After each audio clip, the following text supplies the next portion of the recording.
Hello, I am Janine Turner, founder of Constituting America.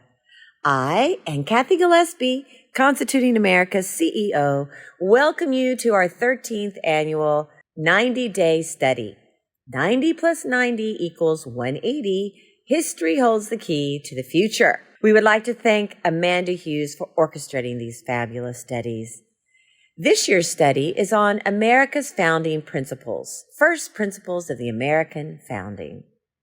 Today is Essay 9, Principle of Natural Law, Opposition to Tyranny, that binds a free people together and cannot disjoin them. Guest essayist Chris Burkett. Quote, "When the law is the will of the people, it will be uniform and coherent. That fluctuation, contradiction, and inconsistency of counsels must be expected under those governments where every revolution in the ministry of a court produces one in the state.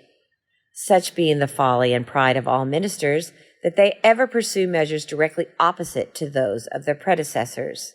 We shall neither be exposed to the necessary convulsions of elective monarchies, nor to the want of wisdom, fortitude, and virtue, to which hereditary succession is liable.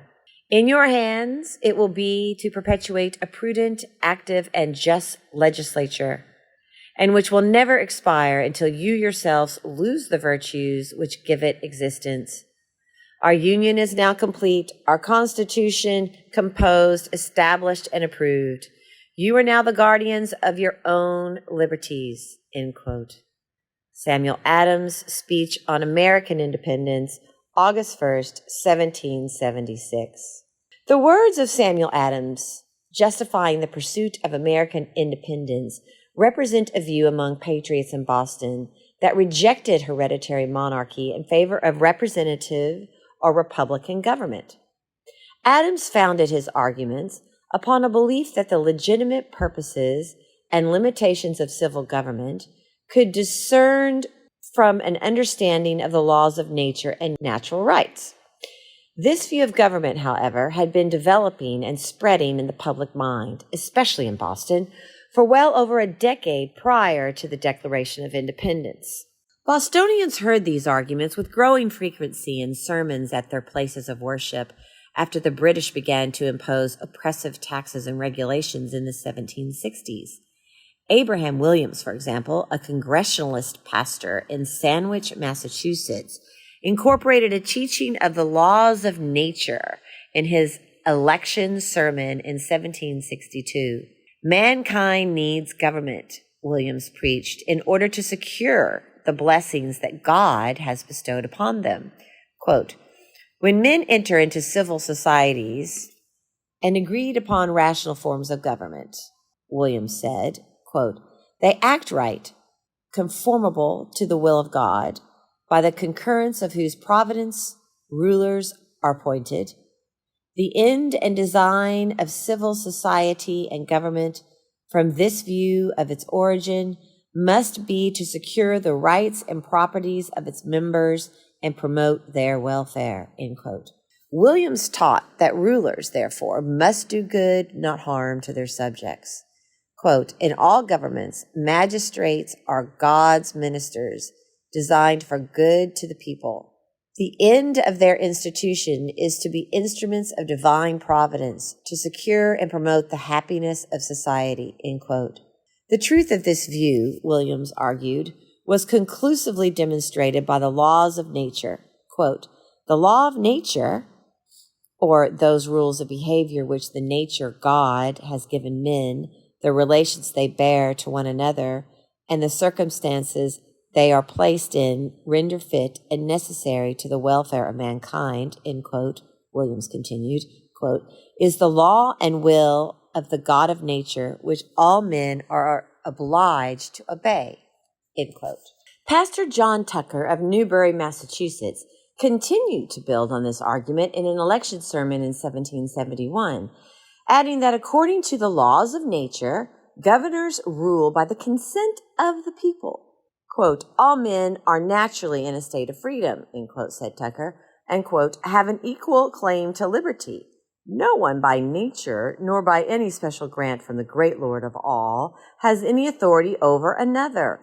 All right, therefore, in any to rule over others must originate from those they rule over and be granted by them, end quote. The idea of rule by consent through a social compact also implied that are just limits to what government may do, and also obligations that government must perform. Quote, whatever authority, therefore, the supreme power has to make laws, to appoint officers, etc., for the regulation and government of the state, being an authority derived from the community and granted by them, Tucker concluded, can be justly exercised only within certain limits and to a certain extent according to agreement, end quote.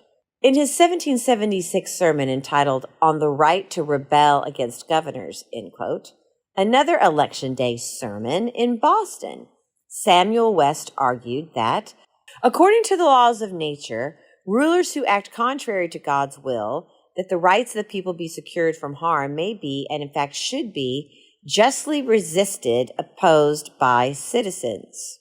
Quote, tyranny and arbitrary powers are utterly inconsistent with and subversive of the very end and design of civil government, end quote, West preached, end quote, and directly contrary to natural law, which is the true foundation of civil government and all political law. West continued, this is a quote, consequently, the authority of a tyrant is of itself null and void, for as no man can have a right to act contrary to the law of nature, it is impossible that any individual or even the greatest number of men can confer a right upon another of which they themselves are not possessed. An example, no body of men can justly and lawfully authorize any person to tyrannize over them and enslave his fellow creatures, or do anything contrary to equity and goodness. As magistrates have no authority but what they derive from the people, whenever they act contrary to the public good and pursue means destructive of the peace and safety of the community, they forfeit their right to govern the people. End quote. West's argument that rulers who act without consent and contrary to the good of society are illegitimate aligns with many of the same arguments Samuel Adams made in his speech on independence. Adams' message was widely agreed to in part because it was an argument Bostonians had been hearing and working toward putting into practice for well over a decade. It was a view that would be carried beyond Massachusetts as Americans in other states fought to win and then maintain American independence from British rule. There you have it. Christopher C. Burkett is Associate Professor of History and Political Science and Director of the Ashbrook Scholar Program at Ashland University. Thanks for joining us today. I encourage you to check out natural law. I'm reading a book on natural law right now. It's really very interesting, and that's obviously what this entire essay is about. So have a wonderful day. Spread the news about our essays, our this year's study on American principles, please, on social media, and or to all your friends and family, however you communicate. And don't forget to check out last year's study on American exceptionalism. It's a study I really wanted to do about American exceptionalism. When we talk about that, what do we mean and how can we define it and explain it so that we can have a conversation with others about why and how America truly is exceptional. And that means because primarily of our great founding principles, our founding documents, our Constitution, and our Federalist Papers. Check it out. Have a wonderful day, and I'll see you tomorrow, or at least I'll talk to you tomorrow for Essay 10.